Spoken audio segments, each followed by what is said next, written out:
right, how's everybody doing today? Good, yeah.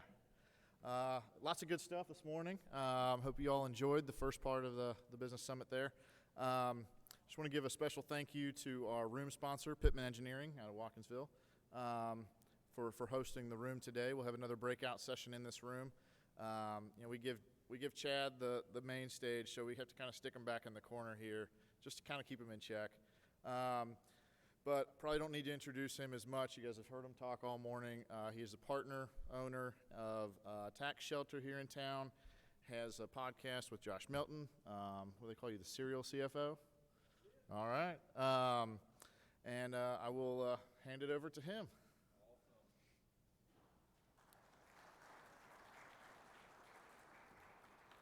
All right, thank y'all. So here's what we're going to do in this session. I'm going to cover some things for about 30 minutes, maybe 20 minutes. And I'm going to turn it over to some Q&A. You can ask me anything you want about business startup, about taxes, about anything there. A lot of what I do is around the tax and business structure setup, and then I've owned and started and been a part of about 20 different businesses of my own. So that's a lot of what we're going to talk about is when you're starting a business or when you're in early stages of a business and you're looking to grow. And so any questions you have around that, start thinking of them now. We'll give you plenty of time for some Q&A. Can everybody hear me okay? Y'all hear me in the back? Y'all good? All right, awesome. I don't like to stand still, so I'm a little fenced in here, but hey, we'll make it happen. So the first thing I want to talk about, and this is the biggest area I get questions on when somebody's thinking about starting a business, starting a side hustle, when somebody's wanting to grow a business or they're in the early stages of a business, the number one question I get is, hey, how should I be structured? How should I be set up? What should I do? And there's two answers to that question depending on what size you are and how fast you're growing. And it's really, really simple. So way simpler than most people think. So if you're wanting to start a business, if you just started a business, if you want to do a side hustle, if you're looking at anything to do just on the side, you could quit your job and go that route full throttle, or you could be a W-2 employee kind of shifting into some other ventures or some other things there that you want to grow and build. If that's the case and you just want to start, you don't have to do anything.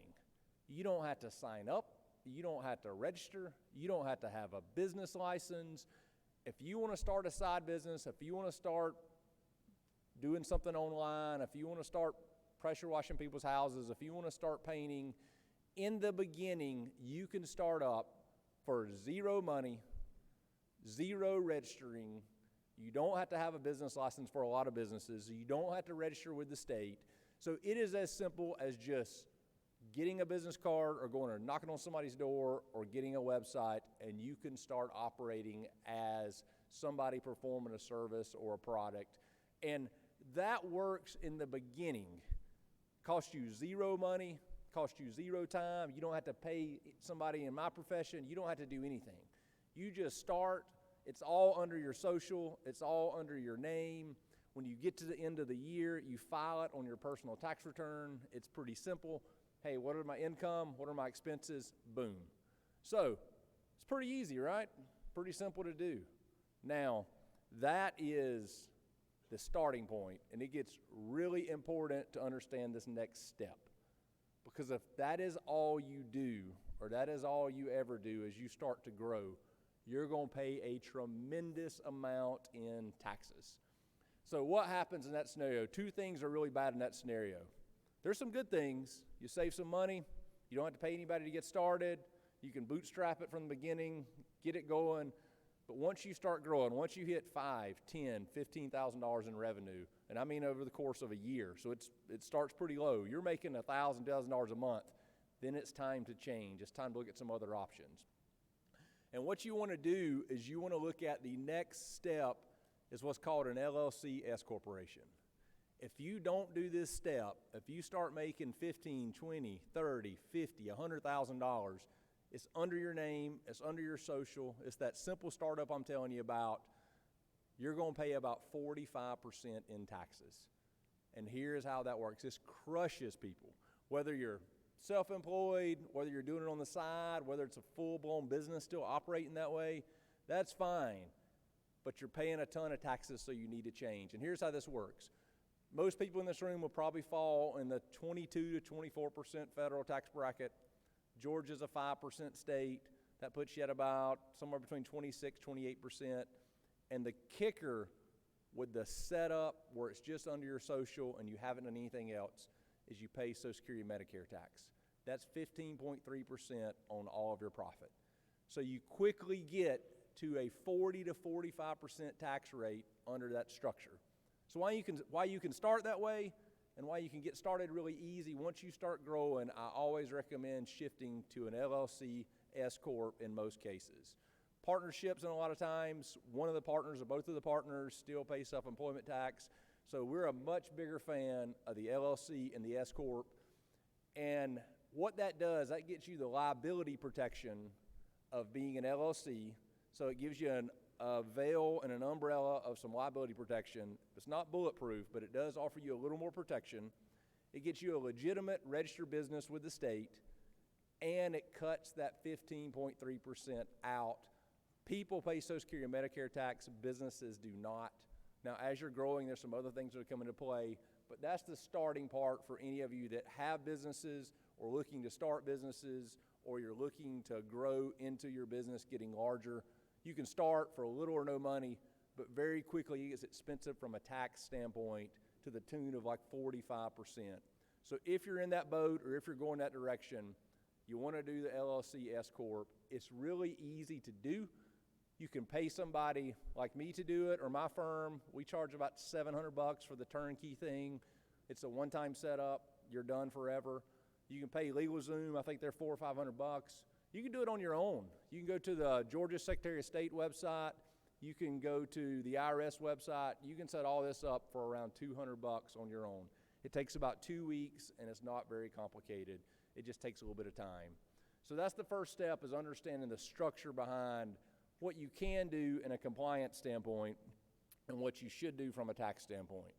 Now, as we're rolling to the next question, all right, that's how I start and what I need to do. How do I stay out of jail? What is my compliance piece of this? What's the piece that where somebody's not come knocking on my door saying I've done something wrong, or I'm gonna get a $20,000 bill at the end of the year because I screwed something up? So that's pretty simple too, regardless of whether you're just starting out under your social or you're an Llc S Corp. In that scenario, in the beginning stages of a business, your compliance is you file a tax return once a year, and if you're an LLC, you renew it with the state for $50 a year. So file a tax return, pay Georgia Secretary of State, that's it. There are no other compliance pieces for you that you have to do. And you can choose to make quarterly payments. You can choose to do some other things. When you start getting into sales tax and payroll and some of those items, it starts to change a little bit. But most states have a huge cap on sales tax, so you have to exceed that cap before you start dealing with it. Until you start hiring real employees and start building teams, you don't have to worry about payroll. So really, all you got to do is file a tax return and renew your business if you're an LLC with the Secretary of State. And that's pretty straightforward and pretty simple from that standpoint. Doesn't cost you a whole lot of money. You do need to track your income and expenses. We'll talk a little bit about that here in a few minutes.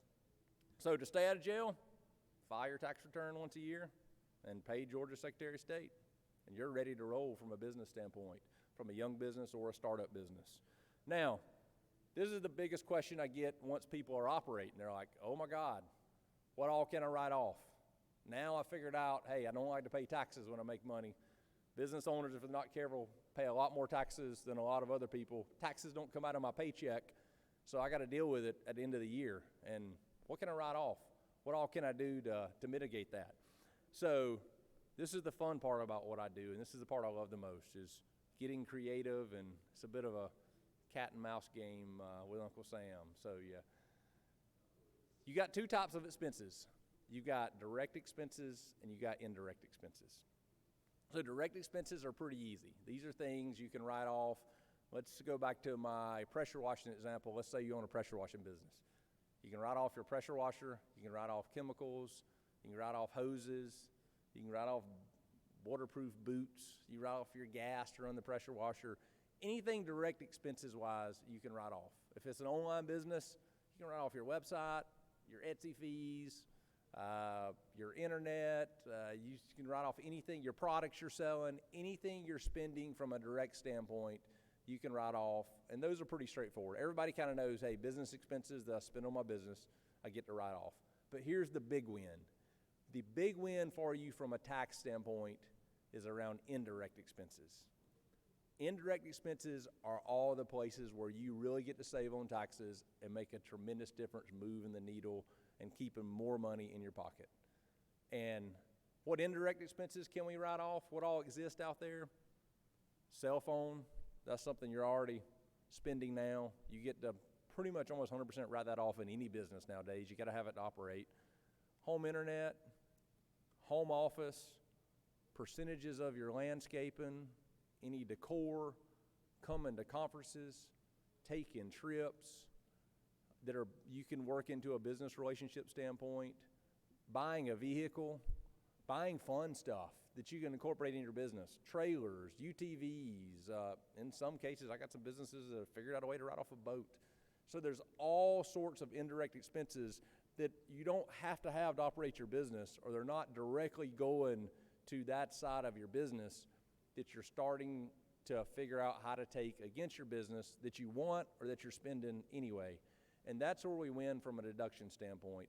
Mileage is a huge one. Vehicles are a big one. Most all business owners have some incorporation of a vehicle or percentage of vehicle or mileage into their business. That makes a big difference. You can get into real estate, you start getting into buildings, depreciation. There's all sorts of cool stuff you can do from that standpoint. And those are what's called ghost expenses or paper deductions. And what that is assets and real estate typically appreciate in some cases, but we're getting to depreciate them on the tax return. And you're getting to write those off and offset other income. And that's the cool thing about a business or a startup business or a side hustle is most of the time you're getting to write things off, computers, cell phone cases, iPads, all those things that you're buying and using now become a business expense. And that can show a loss on your business, which is perfectly fine. It happens every day. It's not uncommon at all. And that can offset other income on your tax return. It offsets your W-2 income. It offsets your spouse's income. It offsets investment income. So you start being able to utilize a business from a startup standpoint or a side hustle standpoint to get when you are making money, get your taxes down low. And even when you are making money, in some cases, using these ghost expenses and these write-offs to get you showing a loss, offsetting other income. So when it comes down to what I can write off, it's direct expenses, it's a lot of indirect expenses, which can easily be guided from a CPA or a tax preparer standpoint. And then also any startup cost. As you're starting up that business, as you're spending money trying to see, is this business worth starting, all that becomes a deduction. Even when you're starting a business with stuff you've already bought. If I bought a computer a year ago, now I decide to start a business, and I'm going to use my iPad for this business, that becomes a startup expense I can write off now because it's going in business use. Even though I bought it a year ago, even though I bought it 2 years ago, same thing with vehicles, same thing with anything from a rollover into a startup cost of a business. So if you're thinking about, hey, I think I want to do this, or I think I want to start a business, or I think I want to go down this road, then track your expenses, and even if the business doesn't come to fruition, you can still write it off. So it's a way to essentially hedge your bets against what you're spending. If you spend, let's just say 10 grand, because that makes numbers easy. You spend 10 grand to start a business or trying to start a business, well, you're probably going to recoup about 4,000 of that back in your pocket from a tax saving standpoint. So that's huge. That means you risk 6 grand instead of 10 grand to pursue this business or to start this business. So the tax side of it and the write-off side of it becomes really important from that standpoint. Once you get into business, a lot of people get confused on how do I pay myself. As an owner of the business, how do I pay myself? How do I take money out? How does that work? And this is probably the most confusing thing for a new business owner or somebody that has a side hustle. Sometimes your business has a separate checking account, sometimes it doesn't. And the reality is, in the early days of your business, until you get into the payroll and employee side, it doesn't matter how you pay yourself. You can pull money out of the business anytime you want to. As an owner, you can pull $500 a week, you can pull $500 a month, you can pull 40 grand out at one time. If you have an Llc S Corp, if you're just a sole proprietor, it doesn't matter. If I'm a real estate agent, I'm 1099, I'm my own business, I may go 3 months without a sale and I'm making no money, and I may make $15,000 in commission just like that. I can pull $15,000 out if I want to. I can pull 10 grand out. The movement of money to owners in the early stages of business has no tax impact, has no business impact. It's your money. You can pull it how you want to. You can spend it any way you want to. All taxes are concerned about, all the IRS, all the compliance stuff is simply just income, expenses, profit. You're paying taxes on the profit of that business after we use our little tools and tricks to write stuff off and do all that fun stuff. You're paying taxes on the profit of that business regardless of whether you pulled it out and spent it personally, you left it in the business account, or you spent it on something that wasn't business related. So as an owner of a business, as of the early stages of a person operating under their social or an Llc S Corp, you can pull money however, whenever you want to. It can be systematized or it can be in lump sums. You got complete control. And on that same side of it, you got complete control to put money in. If you figure out, hey, my business didn't do well this month, and I need some money to do some more advertising, or I need some money to do this, you can put money back in. You can also borrow money from a bank. It has no tax impact. Now, one of the cool things about borrowing money in the financing side, when you start buying business assets, equipment, trucks, trailers, computers, servers, desks, office buildings, you get to write those things off even if you don't pay for them. So your down payment or what you're spending to buy a vehicle doesn't matter. You can 100% finance the whole thing on December 30th and write it all off.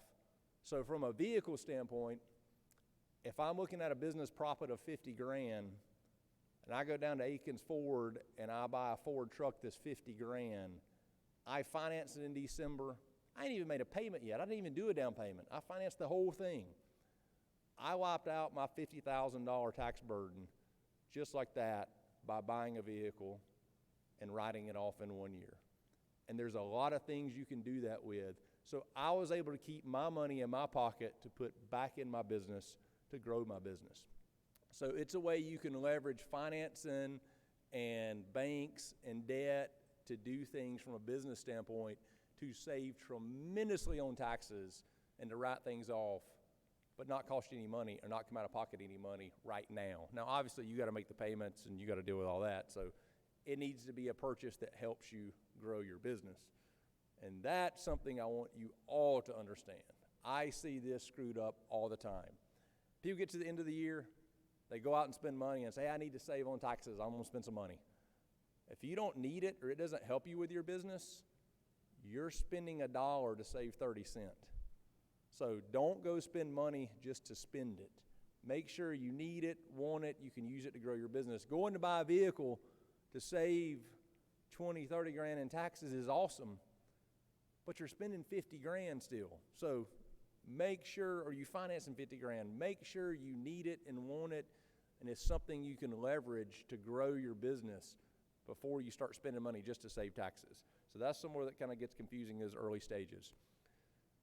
Now, when most business owners, they're like, all right, I kind of understand this. I'm getting some grasp on it. I know how my taxes work a little bit. I'm starting to figure this out. I'm starting to build a little confidence on how to start a business or how to grow a business. How do I keep up? How do I track all this? What do I have to do? What's the requirement? So, pretty simple answer. There is no requirement. IRS doesn't care. The state doesn't care. LLCs, sole proprietors, S Corps. How you track it is personal preference. It's whatever works for you. What increments you track it in, it's up to you. All we got to know at the end of the year from a tax standpoint, income, expenses, profit. It's in categories. Advertising, boom. Labor, boom.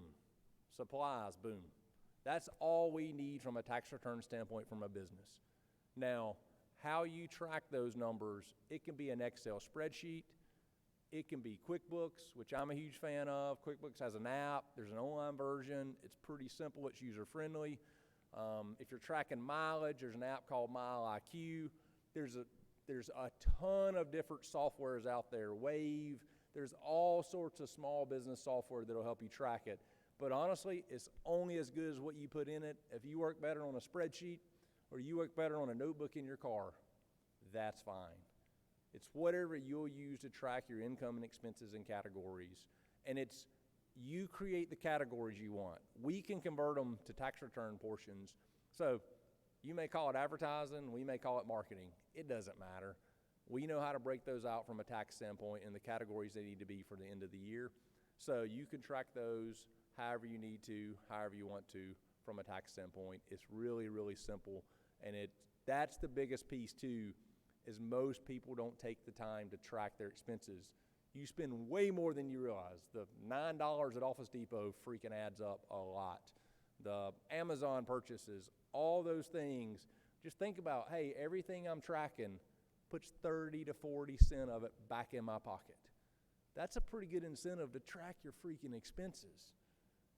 Now, when it comes to receipts, you don't have to have receipts for your tax return. You don't have to have your receipts for me from an accountant or CPA standpoint.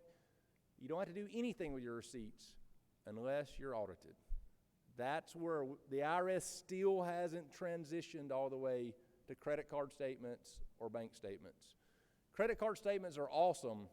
They're a place to hold all your expenses. Some credit cards categorize them in these categories for you. They make it super easy, but you still need to keep 80 or 90% of your receipts from that standpoint. Because if you're audited, the IRS will ask for some portion of receipts. If you went to the gas station and spent $70, they'll know it was on gas and not cases of beer. So you need to save those receipts just to show, hey, I'm not buying beer, I'm buying fuel from a business. Now, they don't typically ask a whole lot of questions. A lot of receipts get faded. So it's starting to transition away from that, but we haven't got there all the way yet. So that's something to keep in mind. Now, for me, I track expenses in my car. I'm usually always in my vehicle when I'm spending money from a business standpoint. I just bought one of those accordion little file folders, and I stuff it in there once a month. I clean it out. I go add them up on my spreadsheet, or for me, I use QuickBooks. QuickBooks Online has a digital. You can take a picture of it. It stores it for you. Again, all sorts of ways to do this. You can have digital. You can have written. You can have you throw them in a shoebox. They don't even have to be organized. Just in this rare case you are audited, that's when you're going to need them. And probably the question you're all wondering right now is, will I get audited if I have a business? I'm scared to death of the IRS. I'm scared to the government. Here's what I can tell you from an audit standpoint. There's probably nobody in this room that'll get audited in the next 10 years. They are so freaking rare. Audits typically don't happen on just a random pull scenario, a case of bad luck. Typically something creates a tax return or a red flag where it prompts an audit or it's a way to the IRS for to ask more questions. Here's what I can tell you from a number standpoint, and this is pretty much across the board. It's not just our office. We file, at my office, our Athens office, we file about 4,000 tax returns a year. Over the course of 10 years, that is 40,000 tax returns. We see one real audit about every 2 years. So we see like 5 audits out of 40,000 tax returns. So you need to keep receipts, you need to be prepared, but the reality right now of you getting audited is pretty slim. Now, I don't tell you that to go do anything crazy, because again, that's what brings the red flags. But that's something to know there and what everybody's concern is around a business standpoint. A business does not increase your chances of getting audited if it's done right. And actually an Llc S Corp, like I was talking about earlier, has about an 80% lower audit rate than a personal return or a Schedule C. So in some cases, your business is even less likely to get audited. But you want to have all those things in place just in case. Typically, they run 2 or 3 years behind on an audit, so you would get a letter right now for 2018 or 2019. So that's where saving the stuff for 3 to 5 years comes in. You want to be prepared for that.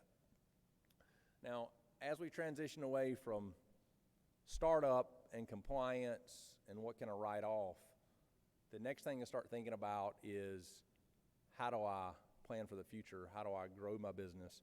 What do I need in place from a financial standpoint or a plan to grow my business? And this is where I see, from what I do for a living, more mistakes happen than anywhere else.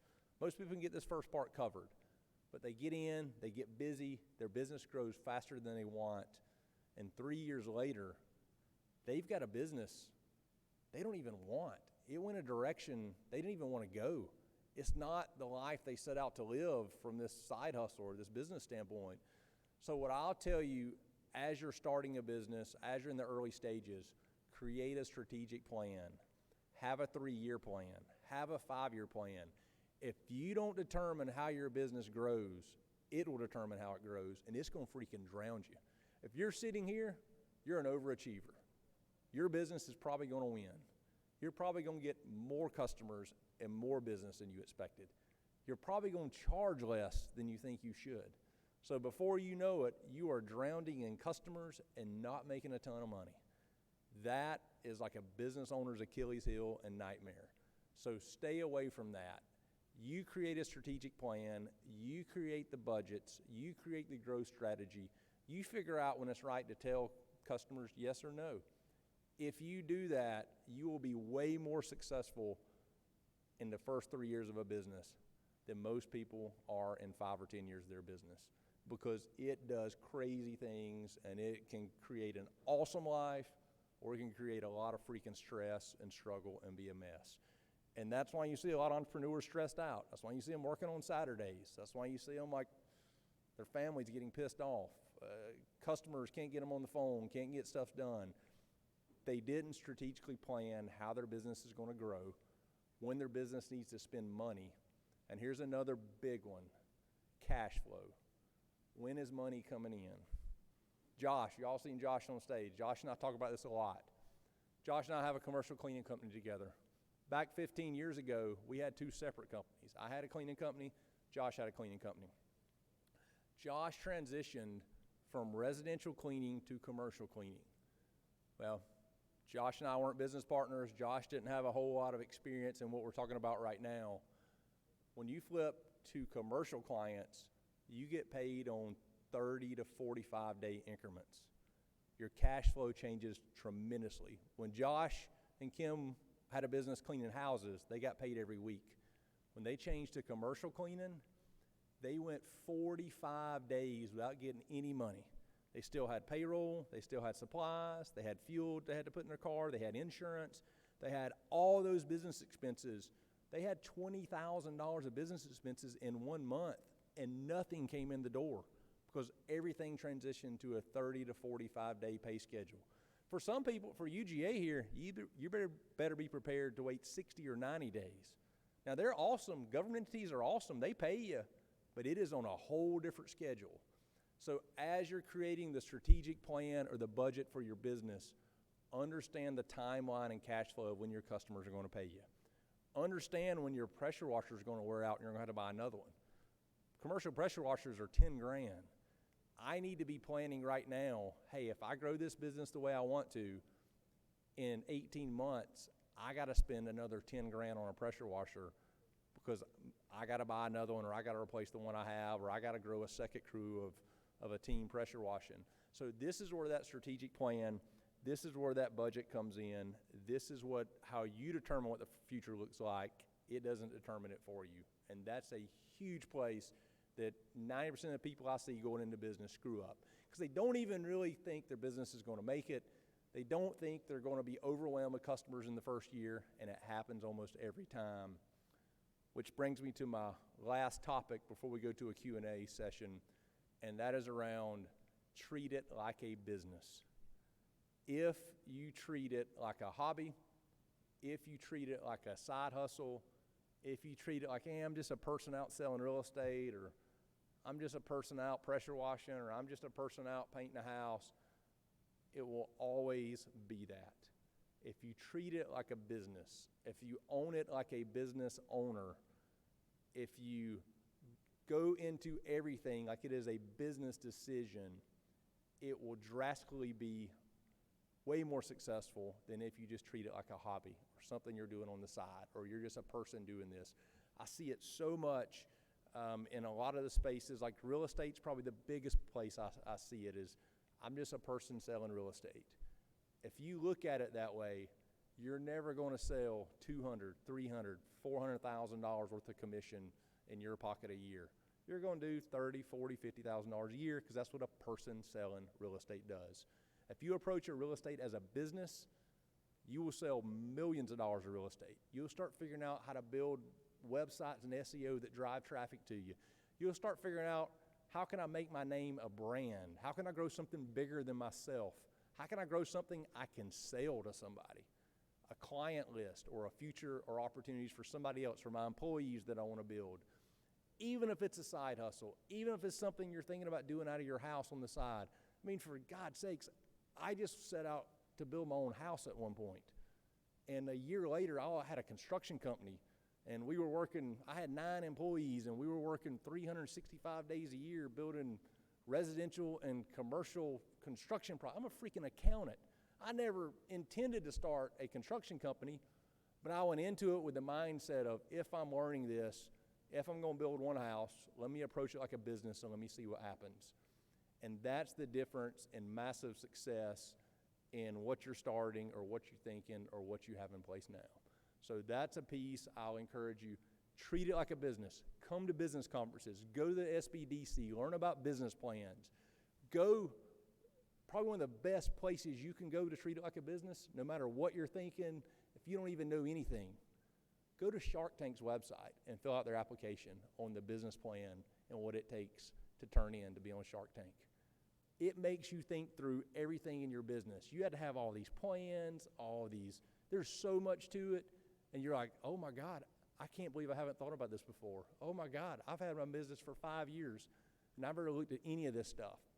So there's all sorts of ways you can use other resources with websites or Google or Shark Tank or SBDC, and you can start learning about business and how to grow and what you want out of this. And that's what I want most people here to look at and think about once you get started and as you're starting, because that's a piece, once you get behind and once it starts going its own direction, it's going to control you instead of you controlling it. So I hope I've provided some value on what I want to run through there, from, hey, I've got a business, how should I be set up, what do I do, or I want to start a business, how do I stay out of jail, what can I write off, how do I grow this thing, and what happens once it starts growing. And that's the fundamentals of business. These are the things, if you do these things, that's all you got to worry about for a while. All the other stuff, all the confusing things, all the systems, all that will come as you grow and you hire other people to do things and you hire other people to be involved in your business. So hopefully that provides some value. I typically at this point get a ton of tax questions and a ton of different questions from a write-off standpoint. So you just raise your hand, I'll point to you. You yell out stuff, and I'll answer it. We'll talk about anything y'all want to. Yeah. Hold on a second. All right, I'll repeat the question. Good call, Rob.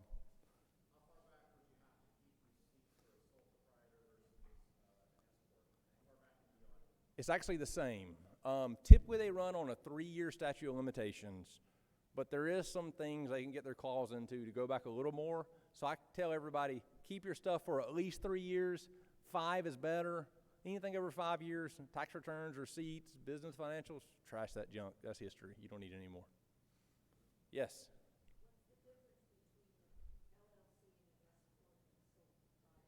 Great question. She asked, what's the difference between an LLC, an S Corp, and a sole proprietorship if it's just you? How you run your business? Nothing.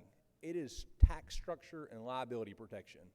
Now, a sole proprietor is you just start a business under your social. Let's say you started this pressure washing business I'm talking about, and you're a sole proprietor. You're going to pay higher taxes once you start making money, making a profit, but until then it doesn't matter. And let's say you were pressure washing and somebody's kid walked out the front door and you blew their leg off. That don't really happen, but whatever. They can sue you personally. They're coming after your retirement accounts. They're coming after your personal house. The LLC is just a state designation. All states have them, all states accept other ones. LLC does nothing for you from a federal level or a tax standpoint. It is a state designated. State of Georgia gives you an LLC. That gives you the liability protection of protecting you as a business owner more so than just you as a person. If one of your employees blows this kid's leg off, then those people can sue the company, which just owns a couple pressure washers. It helps protect you, not all the way now, but it does help protect you from a business owner way more than being a sole proprietor. LLC is the first step. You have to do an LLC first, then you decide how you're going to file taxes. There's no such thing as an LLC tax return. I hear that every day. Oh, I got an LLC, I file taxes as an LLC. Send my banker my LLC tax return. No such thing. LLCs have to choose how to file, and they can choose to be a partnership, a C Corp, an S Corp, or back to a sole proprietor. We choose S Corp because it knocks out 15.3% of taxes like that. Yes, sir.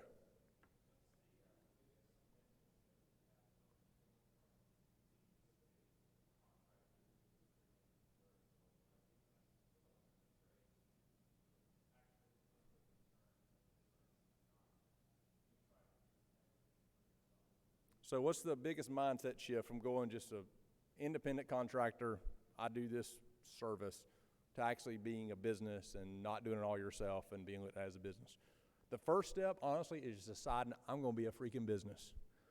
If I were to hire you and you said, hey, I'm Robert, I do this. I'm Robert, I do pressure washing. I'm like, I don't know if I want to hire Robert to go through my cleaning company to go clean these 8 banks with a pressure washer. I don't think Robert knows what the heck he's doing.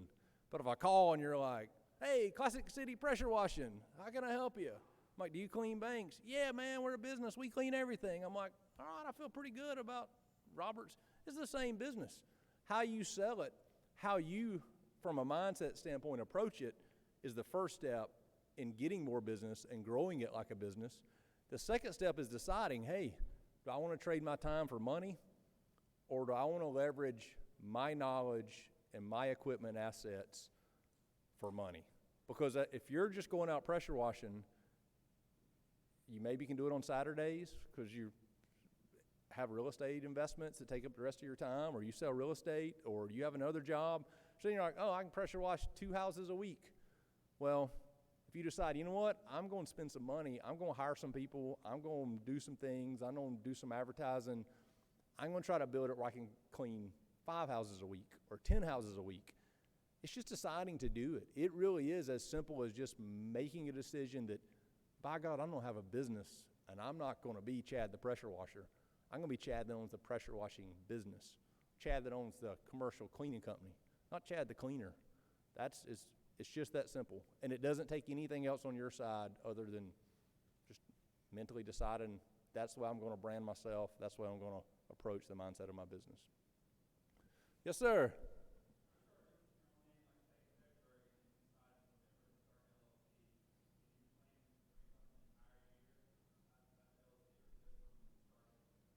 Great question. If you switch from a sole proprietor to an LLC mid-year, let's say we're in October right now, and you said, hey, man, I'm screwing up. I'm a sole proprietor. I'm going to pay a ton of taxes. I don't want to do that. We have the ability, there's some trickery to it, but we have the ability to do an Llc S Corp. You probably need to do it by November 15th-ish, or it gets harder to do. We have the ability to do it this late in the year and still make it retroactive for the whole year. Again, technically they want you to do it by March 15th from an IRS standpoint to be retroactive for the whole year, but there's some loopholes there that we can take advantage of, and anybody that does this on a routine basis for businesses knows that too, not just my firm. But yeah, you can still do it right now and retro it for the whole year and probably save you thousands of dollars in taxes. Yes?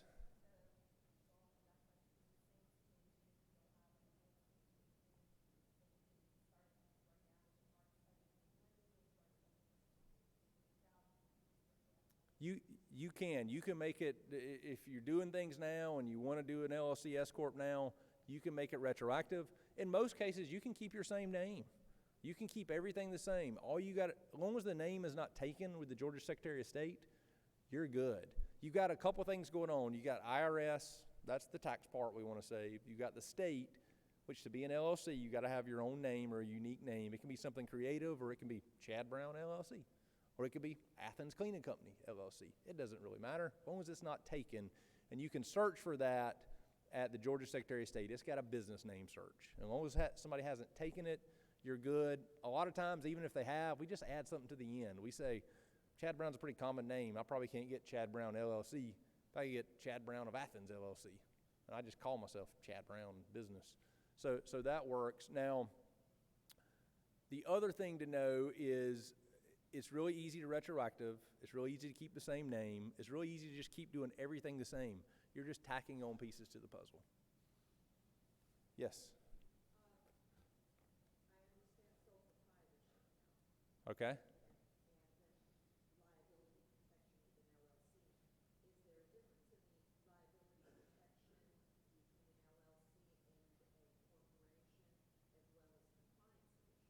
So she asked, is there a difference in the liability between an LLC and a corporation and compliance issues? Yeah, S Corp. Typically, there's not. Typically, as long as you stay away from a C Corp, there's not. You don't have to have officers. You don't have to have minute books. You don't have to have all this stuff like you used to have. They made it really easy. So the liability and the compliance difference is almost exactly the same from an LLC sole proprietor and an S Corp from a compliance standpoint. You do have to choose which. Yes, that's exactly right. Sean?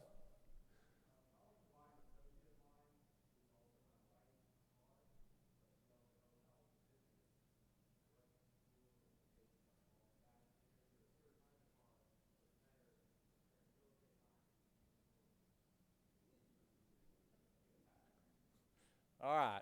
So Sean wants to know pretty much if he buys a wife's car, can he write the thing off? Even though she's using it to shuttle around the kids more than working in real estate. So the reality is, if your wife is helping your business, if she's a shareholder in the Llc S Corp, it's even better, but she doesn't have to be. She helps you with your business. Y'all are a family. It's all flowing to the same personal tax return. In that case, if that vehicle is being used for business, if it has some business use, we can take that vehicle. It may be 50%, it may be 80%, it could be 20, it could be 100. We just kind of gauge, all right, what is being business use. If it's a large SUV or truck, we can typically write most of it off in 1 year. All other things get spread out over 5 years. So depending on how big of a vehicle you buy, bigger the vehicle, the more they consider it business use, the more we can write off in 1 year versus 5 years. But we typically can, especially if your wife is a big part of your business, and she is. Y'all ride around doing TikTok videos about real estate all the time for you. So that's a pretty easy place to pick up, hey, I want to buy my wife a car, and I want to save on taxes. Boom, let's figure out a way to make it happen.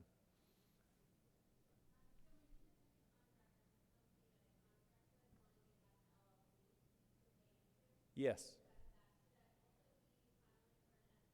Yes, because if all you've done is that first piece, that LLC, you've met the liability compliance and you've met what they want, but you're still paying way too much taxes. And you're paying it with a higher audit rate. So you're paying more taxes and more likely to get audited. So you want to, and it's really easy. You've done the expensive part. You've done the hard part. There's one form that takes you from LLC to S Corp. That's all you got to do. Question? Yeah. The spouse does not have to be on payroll. When you're an owner or a spouse, again, business tax returns kind of flow to the personal side. If you're an LLC, if you're an S Corp, if you're a sole proprietor, as a family, you're all filing together.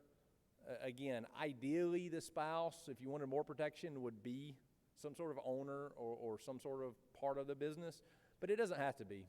You don't. Nobody has to be on payroll. It doesn't have to be any sort of like really like tight compliance around how that works. Yes, sir.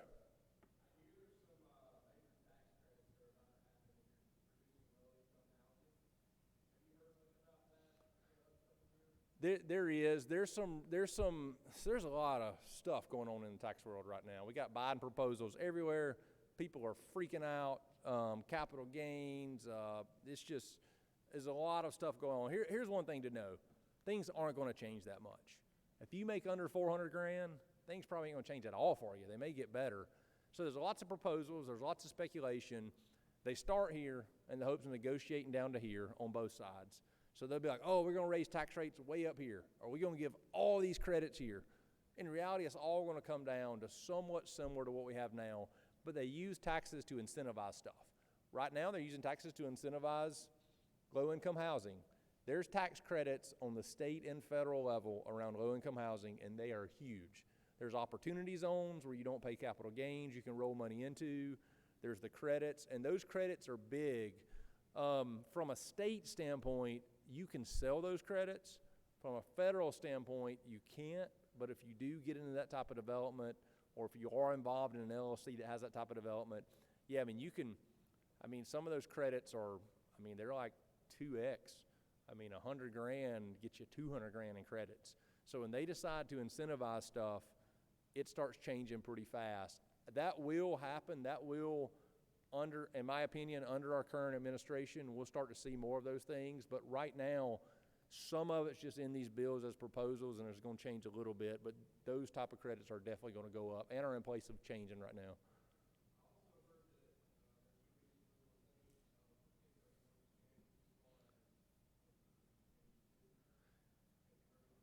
Right now, that's not, the House came out with a new bill about 2 weeks ago. Changing the 1031 is not in this new bill. Nothing in there about getting rid of it, nothing in there about changing it, changing the structure, what you can roll into. So as of right now, 1031s are back to normal. In the back, let's do it.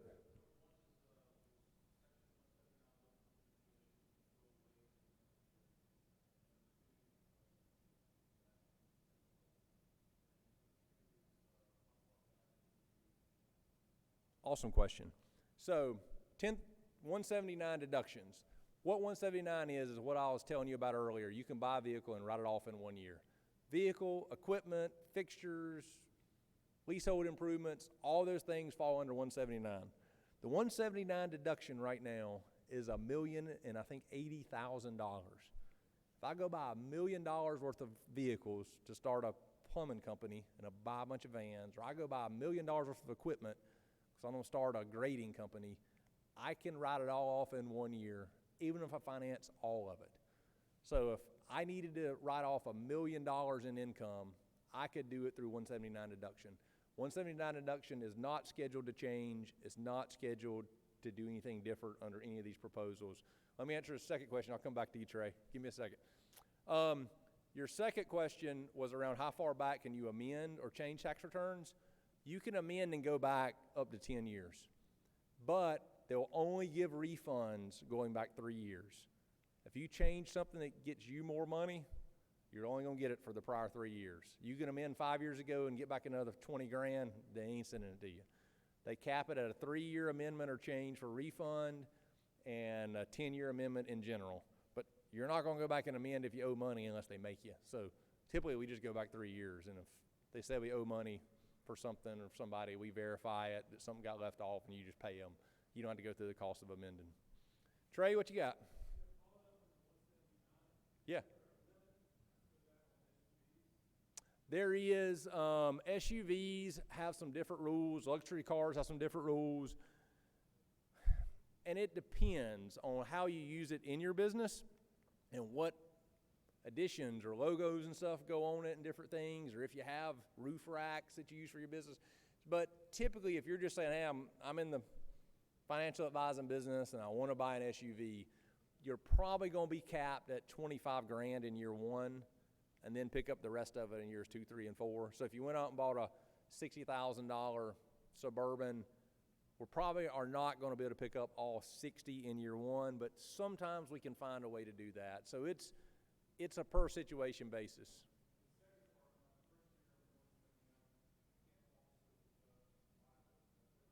That is correct. Now, mileage is very freaking generous, especially if you're in a field like, let's say you're a real estate agent, you drive 20, 30,000 miles a year showing houses, or you're in pressure washing, driving all over the place, hauling a pressure washer. Mileage, IRS gives you, right now it's around 57 cents a mile. It changes every year. They give you 57 cents a mile as a deduction. Write that off, no questions asked. You can do that, or you can write off these vehicles like we're talking about and fuel. So you can do one or the other, not both. And once you start in one direction, you're stuck with that vehicle.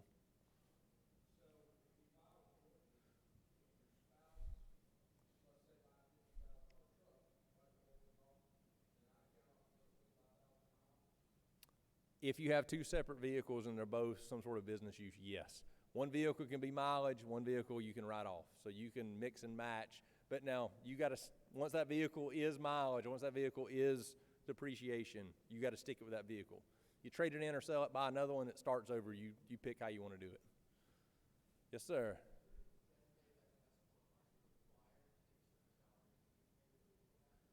You're not in the, well, that's a good question. They go by an S Corp. Once you start growing the business, once you get out of year 1 and 2, as an owner, if you're doing all the work, then they're going to want you to take a reasonable salary.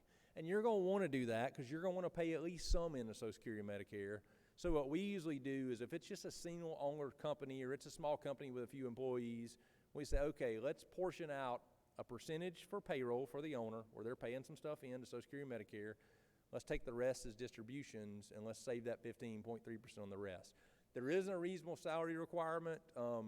They do look at that. I mean, to be honest with you, and a lot of people disagree with this, in 21 years of doing this, I've never seen that audited, but they do audit it, and it is important, and we do always want to allocate some there just to cover your basis. Now, let's take me and this cleaning company example. Josh runs the cleaning company. He gets a payroll out of it. It's an S Corp, but I don't. I work in my accounting practice and do other stuff. So if I'm not integral in the business or I'm not serving a big job in the business, no matter what we're making or how big we are or how we are, as an owner, I don't have to take a salary or I don't have to carve off a piece of it for me. So it's kind of an evaluation of how old is the company, how much money is it making, and how involved are you in the day-to-day work of what makes it all happen. Yeah. We got 2 minutes, by the way.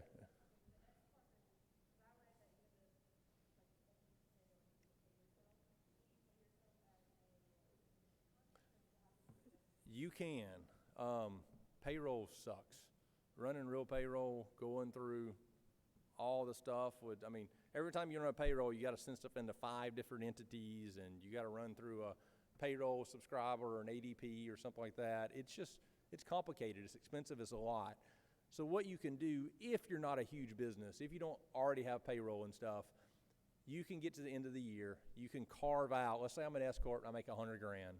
I say, okay, I'm going to carve out at the end of the year $30,000 to myself as a contractor, self-employed. I'll pay Social Security and Medicare on $30,000. I'll take 70 in distributions and save on that, and you don't have to go through the payroll process. Now, it is a little more buttoned up. It is a little cleaner. It is a little less likely to be audited if you are running real payroll. So, oh boy, it plays a little music. It's fantastic. There you go. Amazon, ladies and gentlemen, I never used that before. I bought them like last week. That's pretty cool. So you can do it through just carving out of an S Corp, a contract labor, or a contractor pay for you to kind of meet those requirements. Yeah. Ooh, great question. Yes, this is huge. Everybody needs to listen to this. She asked, is there advantage to having rental property in an LLC? So rental property comes with built-in tax benefit. You don't need the S Corp. You don't need to file a separate return with it. It doesn't need to be a partnership. You get built-in awesome advantages to owning real estate. I mean, it's real estate through depreciation and ghost deductions almost always shows a loss. So it offsets your insurance income and everything else going on. You do, for tax purposes, no, you don't have to do anything, but you do want it in an LLC for liability purposes. It's even way more risky in that standpoint. And that's what you all should know. If you have a rental property, somebody falls down the stairs and breaks their neck, if you personally own it, they can come after you, your retirement account, your wife's stuff, your personal house, that Tahoe we rode off that your wife's driving the kids around in, they can come after everything. If you have it in an LLC, it creates a huge barrier of protection.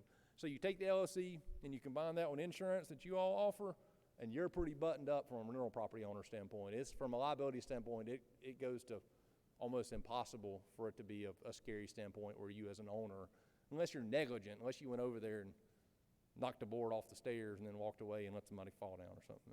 All right, one more question.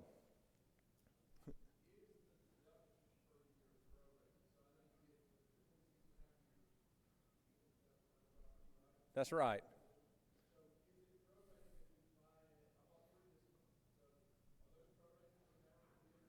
They are. Anything with real estate, unless you change it, unless you do cost segs, unless you do a lot of like leasehold improvements and contractor work where you're spending a lot of money on it, it is 27 and a half years straight line.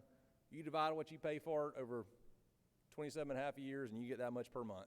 So if you buy it now, you're getting 3 months. If you buy it in January, you're getting 12 months. There are some ways to accelerate that. There are some ways to change that in your benefit, especially with commercial property. So yes, that's a good question. All right, one more. Let's do it. One more. I'll give you one.